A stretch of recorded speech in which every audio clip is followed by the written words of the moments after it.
Hello, good morning అండి.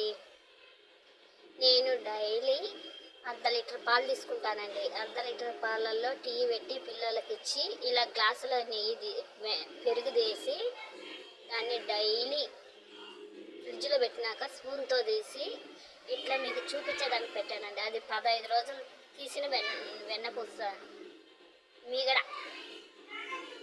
15 రోజులు తీసిన మీగడ అండి.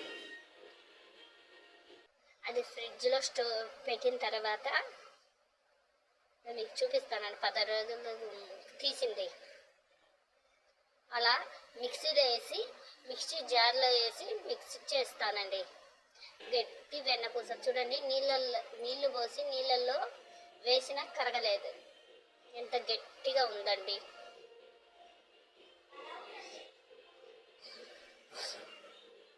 అలా కరగలేదు చూడండి. మిక్సీ వెన్నపూస అంతా మిక్సీ చేసిన తర్వాత ఎంత ఎన్నపూస వచ్చిందో చూడండి. ఒక మందం గిన్నెలో తీసి పెట్టానండి వెన్నపూస. చూడండి, ఇలాంటి మందటి గిన్నెను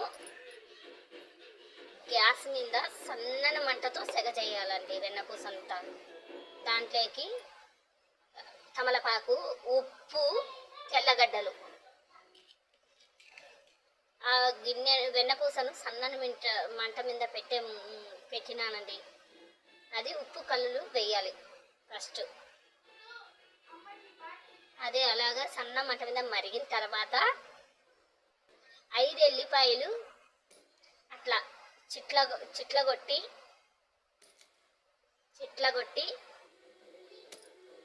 కాగే అలా నురగలు వచ్చేటప్పుడు చిట్లైన వెల్లిపాయలు వేయాలి. అది బాగా నూనె పైకి తేలిన తర్వాత అలా కనొచ్చేటప్పుడు బుడగలు వచ్చేటప్పుడు తమలపాకు తీసుకొని 2 చీలికలు చేసి నెయ్యిలో వేయాలండి. మరిగే దాంట్లో వేయాల. మీకు చూపించేదానికి స్పూన్తో చూడు ఇంత నెయ్యి వచ్చిందండి. నేను సొంతంగా ఇంట్లో చేసుకుంటే నెయ్యండి. నేను ఎప్పుడు బయట కొనుక్కోనండి నెయ్యి. అలా చల్లారిన తర్వాత వడగట్టి ఈ జల్లెడతో వడగడతాను. చూడండి, నాకు అర్ధ కేజీ నెయ్యి వచ్చిందండి 15 రోజులకి. నెలకు వచ్చేసి కేజీ నెయ్యి వస్తుంది.